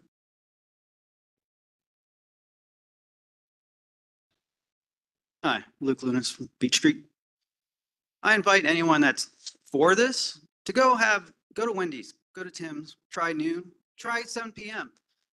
That's what we have to deal with. It's not getting better. Like if this continues this summer, it's going to get worse. I think it's going to get worse. There's been like, they hide behind, they have their tents, but they don't have tents. They have tarps. Then they put the tarps on the ground and sleep under them. Now that's considered not a tent. So then they stay in Giz Park. They're like skirting the system. And it's a cat and mouse thing between the police who, they should be there on a daily basis walking it, but they don't because they don't have the manpower. The government gave money for the manpower, but they can't get the hires. So how is that helping us? Anyway, that's pretty much the sum of it. It's like it's a whole gong show. The thing isn't run. I don't know what's the end goal here? There isn't one.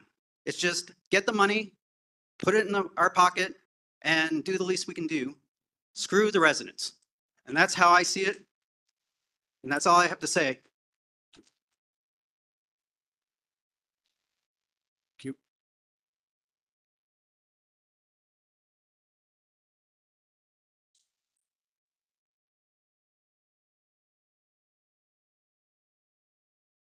Hello, I'm Lori Cheverie, and I live on Beach Street.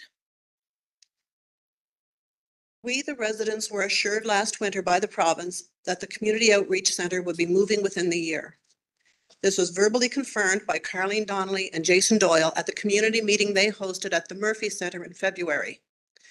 I specifically asked, is this your plan to ask for rezoning so then you would no longer need to ask permission to be there? We were assured, no, that's not the plan. We want decentralization. We won't be there past the year. When the Eastern Gateway project was first brought up to city taxpayers, and over the years since, there have been multiple public meetings where feedback has been allowed and we felt listened to. For the area in question to now be changed so drastically and outside of what has been projected as a vision is unacceptable to me. It's also quite shocking that an amendment to a project as large and all-encompassing as the Eastern Gateway only requires property owners 100 meters from the property to be notified. And I would really like to know how you get that 100 meters from what physical drop on that property. Because 15 Park Street, I really think the outreach center is probably 20 Beach. And it's maybe the length of this room away from a house. So you have to reach out to 13 people. I don't think that's right. All residents deserve to have their opinions heard, since both an Eastern Gateway and the Community Outreach Center impact many, many more. For such a large and important decision, I don't feel our decision makers should be content with checking boxes and doing the very minimum required. In case anyone in planning or on city council is under the impression that everything is calmer in the Park Street area of influence compared to Euston Street, let me assure you this is not simply the case, despite what the media may be reporting. From attempted break-ins, fires and arson, drug dealing thefts, trespassing, verbal assaults, noise disruptions, fear of walking through, using Joe Giz Park, and so on, our quiet neighborhood has been changing quickly and substantially for the worst over the past 2 years. Something that keeps getting brought up is, oh, but look at our sidewalk. Don't we have a lovely new sidewalk? Well, the people walk up the middle of the street. We really didn't need a sidewalk. From, oh, sorry. When the temporary shelter was placed on Park Street 2 years ago, we saw an immediate increase in activity. We were one of the few properties which was totally fenced in, and we still came home to find people in our backyard. Have also been told, we've given you a fence. What more do you want? Thanks to the chief of police, that fence that we got actually is a good fence and is 8 feet as opposed to the 6 that was proposed. And also it's a fence that actually replaced a fence that got torn down in Hurricane Fiona and was never replaced or the debris cleaned up. So it's not that you gave us this because of the outreach center. You were fixing what should have been fixed in 2019. We were told the police wouldn't allow loitering or groups of people to congregate. When we called to report large groups of fighting and openly using drugs, we were told the police were allowing them in the grassway and parking lots behind our houses since they felt that was better than allowing them to do it in Joe Giz Park. So now it seems the goal lines have changed. There has been noises, screaming and fighting all through the night, especially in mild weather. We don't call the police about the noise since it quiets once a police car is seen. They're not dumb. We have asked for the parking lot lights to be left on because for a time all fall, it was pitch black out there. So imagine going to sleep, you hear fighting, you hear screaming, you hear cursing, and it's black. It's very disconcerting. Our property is no longer a place where we can relax and enjoy our outdoor space. Just 3 nights ago, I had to call to report a bonfire at the back of our property. We woke up a couple of weeks ago to the same in the morning. In December, we had a man come to our door, and when I answered it, he tried to come in even though I was trying to hold the screen door shut. He only left when my son came to the door behind me. We used to only lock our doors when we were leaving, but for the past 2 years, I no longer feel safe while home alone and find myself locking myself in. I've been at the drive-thru at Wendy's and had a man walk in front of our car while injecting into his forearm. I had someone who works at one of the nonprofits in our backyard in the afternoon. We had some people over and they could hear all the noise. And she goes, does this happen all the time? Is this always what it's like? And I said, yes, this is what we put up with all the time. And she said, but that's not our fault. We're just responsible for what's in the building. What they do outside isn't our problem. And I said, I'm sure they're doing good work inside the buildings. I don't doubt that. But that doesn't help us. Our mental and physical health have been impacted, directly related to the changes in our neighborhood. And I would like to know who in this room now sees themselves as having an anxiety disorder that wouldn't have said they had it before. I know, Philip, I'm over, but there's not a lineup. The planning board agenda set out on October 9th refers to the minister at the time visiting all the households. Tell me how many homeowners he expected to find home when he knocked on doors on a Monday afternoon. The police community outreach center overnight shelter staff also committed to regularly visiting us to get our feedback. And up until yesterday when they came, again during working hours out of the blue, it's happened twice. There certainly have been a lot of promises on how things would be implemented, but not much in the way of continual actions. The last page of that document would leave you to believe things are better because there have been 100 fewer calls for service. We know we have a much lower population density than the location when it was on Euston Street. When you factor that in, plus the fact that Outreach Center allowed unauthorized open drug use during the summer of 2023, plus the fact that Euston Street was also a warming site, is it really that much less of an impact? As long as it isn't the absolute train wreck that was at Euston Street, it's all right. I would like to know, they say there's someone manning the computers 24 hours a day, the cameras. I'd like to know what area they're manning. Is it just protecting the outreach center and the shelter, or is it the neighborhood, which is what needs protection? The people who are moving into our neighborhood are turning it into a slum. There are 2 houses on our very small street now having to be gutted. They say they're working on a community action committee, and are any residents on that committee? And what happened to their decentralization plan? Thank you, Lori.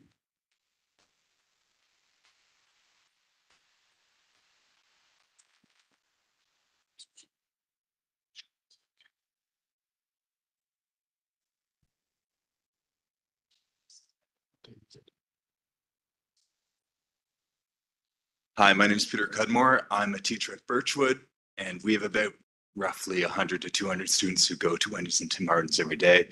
And if that man whose daughter is not allowed to walk to Wendy's anymore, I have a duty of care to my students. Like, if she's not allowed to walk to Wendy's, should we be allowing our students to walk there? I know in my walk to and from school, it's not like it's typical to pick up or not. I'm not picking them up. Sorry, it's not uncommon to see a pipe or a needle. And let's be honest, we were all teenagers once. We probably weren't making the best decisions at our time. And I'm just concerned that eventually one of my students is going to pick up something, think they're cool, and do something they can't reverse. So that is my concern for this meeting. And I think there's about 600 students here and not represented here tonight. And that's not a service to them. So thank you. Thank you.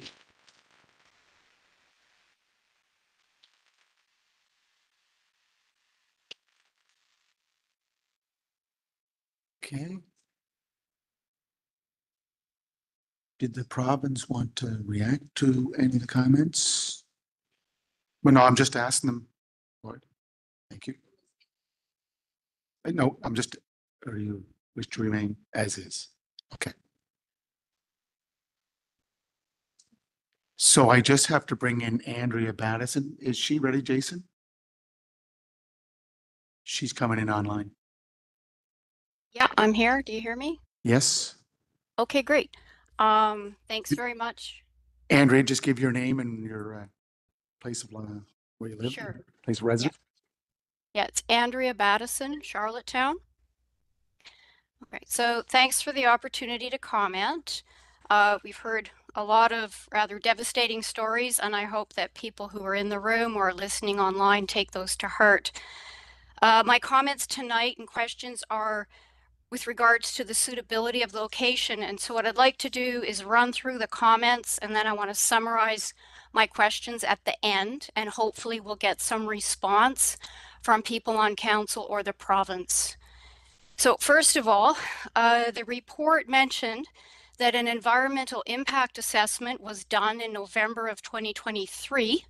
However, there was no results included in the report by planning staff. So this land is surrounded by brownfields. So what I'd like to know is this land contaminated? Can housing be safely put on the property if the asphalt is removed? Will the province remediate the land if housing is proposed? The second comment's regarding the police incident report, which has been referred to a few times. And I would agree with the other people that really what we needed for this area to get a good idea is to compare the call outs before the facility opened in the neighborhood and after the facility opened in the neighborhood. That's telling you the impact on the neighborhood, not comparing, not the data that's there. And then the bigger question is this proposed project consistent with the goals of the Eastern Gateway Master Plan, our current and draft official plan, and the requirements for comprehensive development area projects? So when we look at the sketch that was provided, it suggests retention of the same mobile structures and distribution on the property as already there. Our current and our draft official plan has been years in the making. And it also indicates that this area should follow the 2011 Eastern Gateway Master Plan, which has been referenced.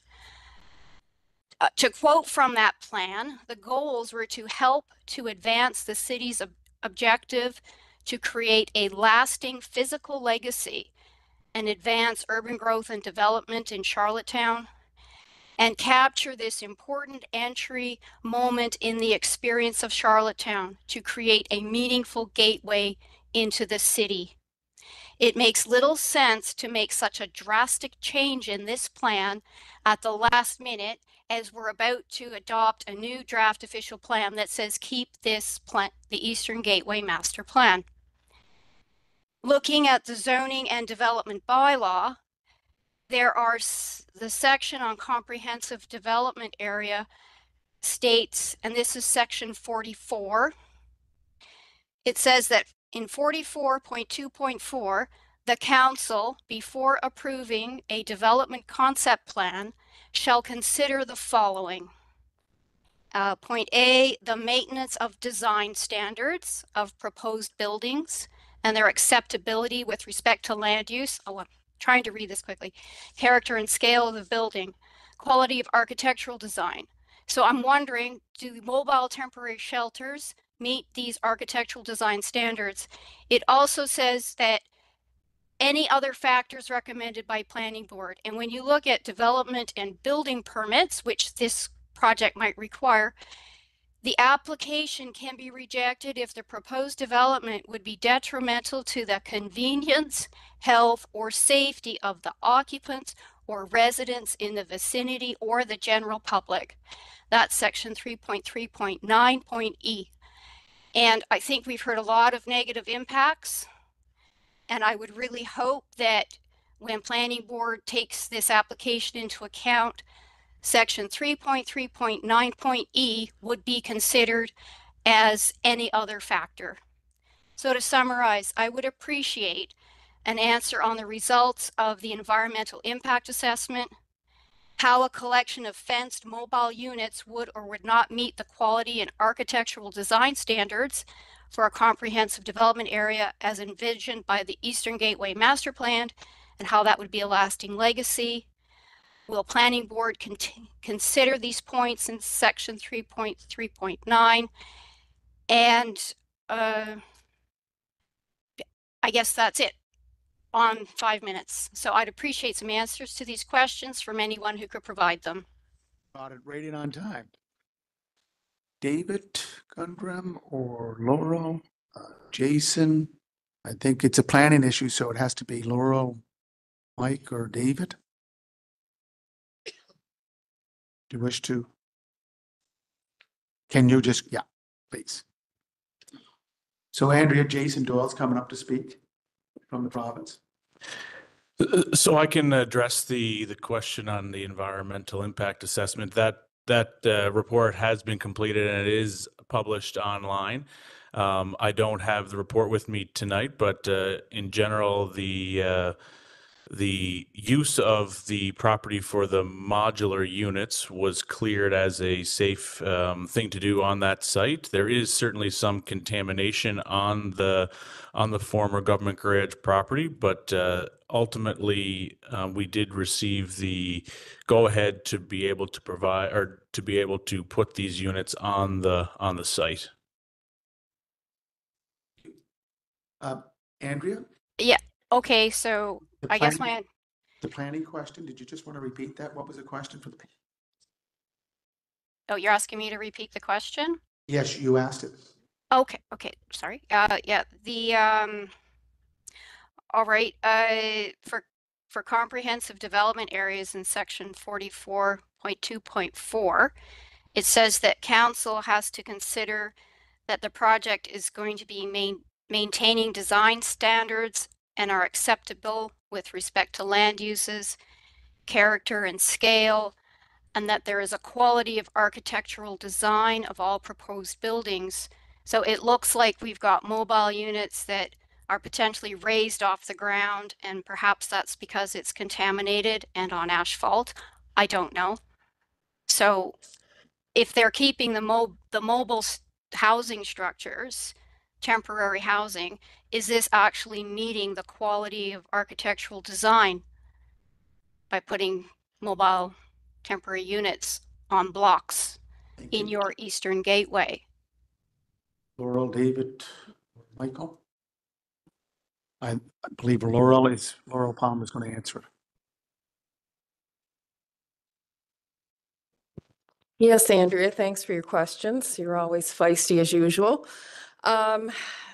I understand what you're saying, but right now we're just at the public information stage. The initial report was just initially to get the application to the public to collect comments, and also allowed staff to meet with stakeholders to gain input on their comments on the Eastern Gateway plan. So once we collect the information from the public and we receive all comments via written documentation, then staff will formulate a report and make a recommendation based on the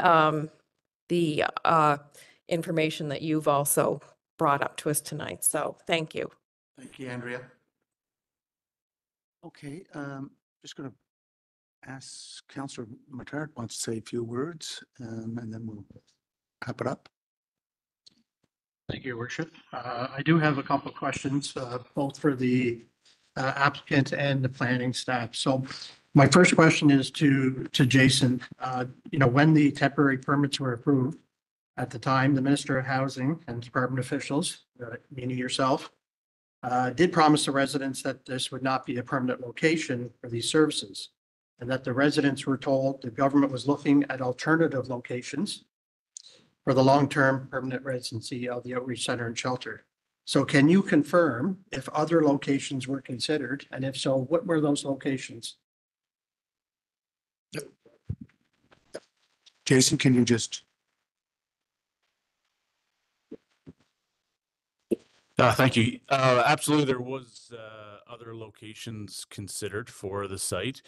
Honestly, I think there's been several years worth of time that has gone on for alternative locations to be looked at, and I think there's a list of close to 15 or 16 sites that have been looked at in the past.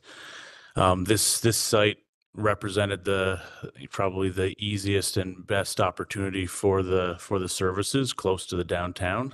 But I guess to answer your question, there have been alternate locations looked at. I don't have the list in front of me tonight, but I can certainly provide some information on that. Okay, could you please provide it to Jason? Sure. This could be provided into the package. Yeah. Thank you. Second question? Yeah, my second question was somewhat addressed already this evening, but in reviewing the application, what I failed to see was any mention of the continued terms and conditions that came along with the temporary variances, such as the policing, the increase, the pickup of garbage and debris, and there was the community resident group that was promised. There was a number of things. I did see that on your slide deck tonight, but I do not believe it's in the application. So therefore, I think it's important that it's part of the application and it's very explicit when this comes to council for approval. So any further terms and conditions that are going along with this application need to be included in the documentation. I've only seen it on your presentation slide tonight, but you did make reference that those are being factored in. I didn't see that in the package. Can you just confirm that in the public record, Jason or Cheryl? Can you just confirm it on the public record, because it'll be noted? Hi, thank you. I would hope that our slide deck tonight could be added to that and taken in its full format that way. And it is on slide number, 1, 2, 3. That speaks to the private security funding for the additional police officers and the contractor, for the garbage cleanup.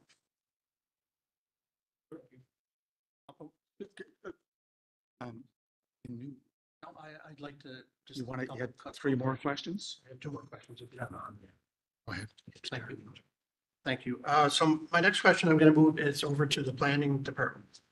Considering the impact on the Eastern Gateway Master Plan, which has the existing provincial grant site as a new multi-use sports and entertainment complex that's in the long-term master plan, were the stakeholders in the immediate area engaged in the proposed changes? And if so, what did their engagement consist of?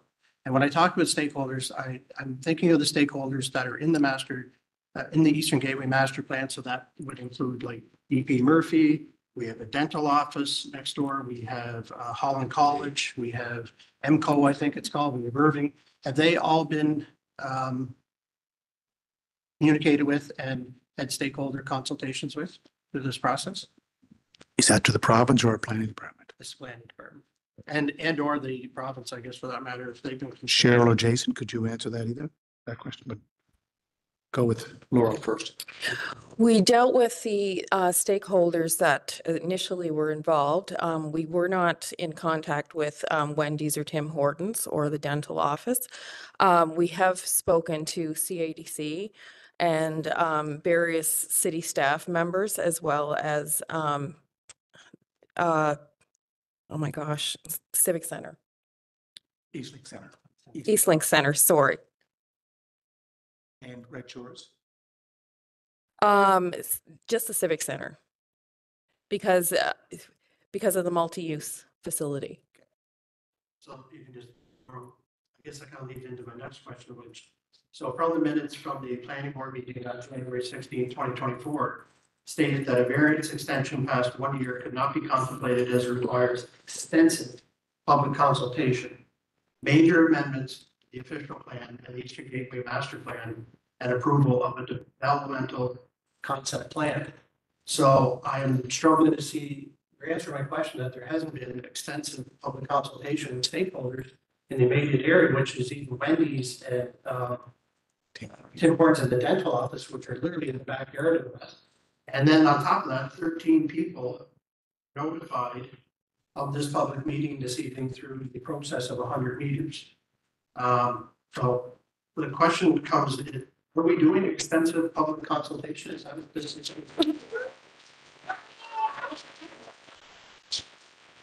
Yes, this is part of the public consultation tonight. Okay. Yes, Counselor.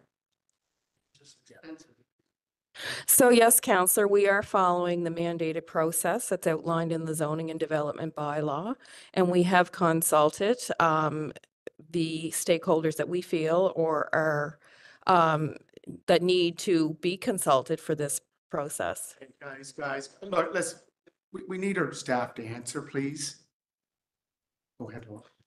So we have consulted the stakeholders that we feel are important to this application, and we will be making a recommendation based on the process and based on the information that we've collected from the public through this public meeting and written submissions, as well as the stakeholders that we've talked to and other city staff departments.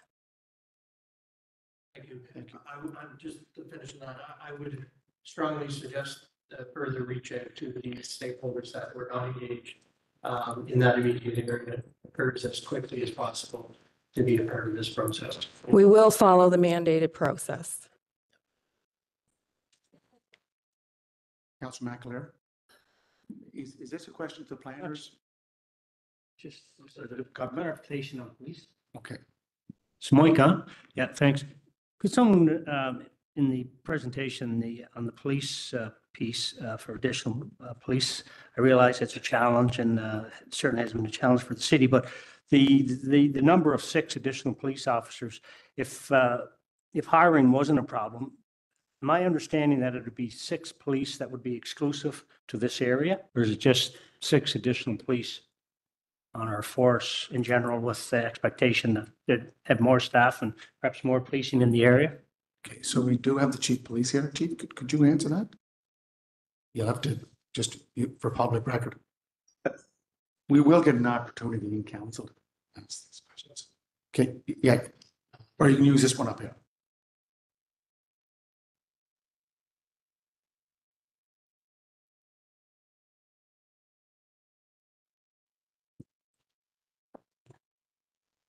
Thank you, Your Worship. Certainly, the additional police officers are to supplement the police response to the area of influence, and particularly the concentration of impact around Park Street and that great area. But it's also to supplement the greater needs of the police department, because there's transient migration between the downtown, to the outreach center. It's just not a few streets, so these officers supplement all of those activities. Okay. Yeah. Councilor Twill. Yeah. My question is for the provincial government that's here tonight. A couple of things, though, I want to clarify.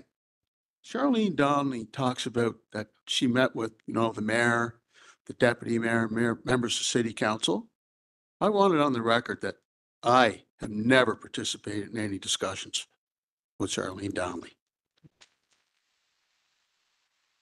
Second of all, to the province, in your presentation, you painted a picture or you gave evidence, and for anyone that's not living in this community, maybe living in another province, the presentation and the information you gave there tonight, can you tell me why there's such a discrepancy from what you're saying compared to what we're hearing here tonight and what we've heard for the past several public meetings? Why such a discrepancy? Councilor Twill, who are we asking the question to? I'm asking the provincial government, the people that at least showed up tonight. I'm asking why there's such a discrepancy between their presentation and their interpretation of the evidence-based results versus what the people here are saying and have said over and over and over again. Okay. Why is there such a disparity and discrepancy? Jason, Cheryl, and then take it from there. Thank you. I would maybe ask for a little bit of clarification on exactly what you mean by that question. Ultimately, we know that this is a very challenging situation and extremely challenging for this community. It's mental health and addictions is rampant in the community right now and has increased significantly over the last 10 plus years. Ultimately, we know that there's a major impact to this community because of the concentrated number of people in that area.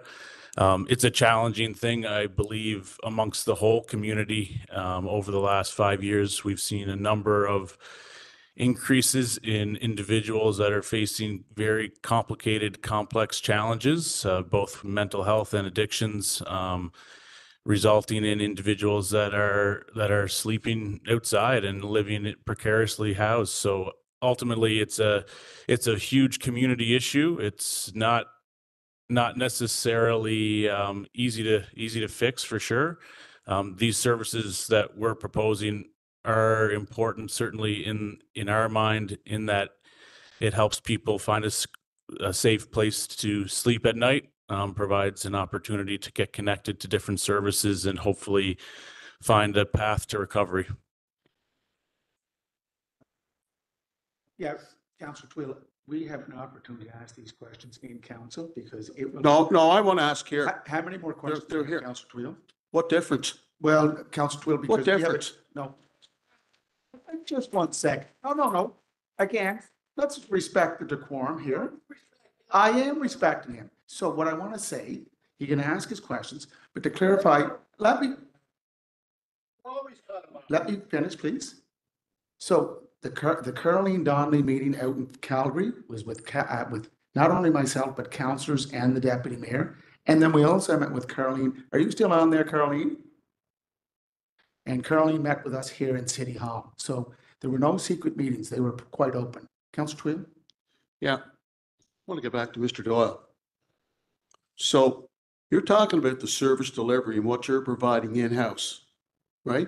But you've heard the turmoil and the experiences these people have faced, not just down in this particular area of the city, but when it was on Eustis Street. So why does what you're trying to do have to take place at the detriment of this entire community? Why is there such a discrepancy? Why is it's totally opposite ends of the spectrum? Something's not working here. And what answer do you have for that? I mean, you're working with the city. I mean, I've yet to see a report from the task force. That was promised. I'd never seen a report from the task force. That was promised from the outset. I don't know who's responsible for that. And I've never gotten a report from police. I've never gotten a report from senior management, never gotten a report from the province.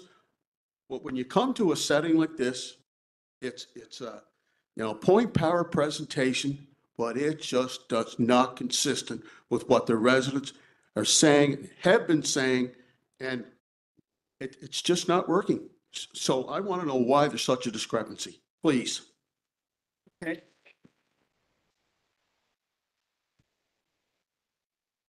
Jason, is that Cheryl? Is that Myrna? Thank you. I guess I would reiterate what I just said.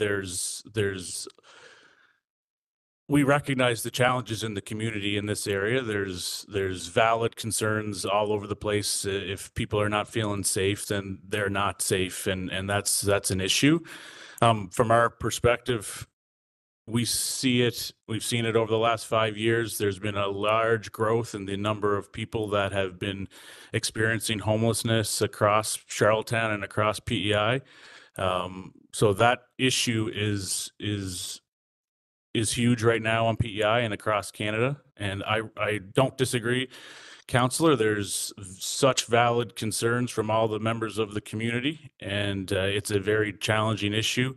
We're trying our best to try to create a space where individuals that have very complex mental health and addiction issues can get some of those addressed and some of the services connected to those services, and have a warm place to sleep at night. More questions? Okay, one more question there. Do you want Jason to stay up there, or do you want Cheryl to go up? Who do you want? Doesn't matter. Okay. Jason, Doesn't might matter. as well stay up. Questions for the province? Questions been asked here by Councillor Tart about temporary permit versus a permanent permit and the change of zoning. When did the province know that you were going to be making that request from temporary to permanent? When did you know? Hey, Cheryl? Cheryl, hey, from the province of Prince Edward Island. Thanks, Councillor. I think that, well, I know that the province worked in step with the planning staff of the city throughout the summer period, looking at various administrative pathways that are resident and would facilitate this application.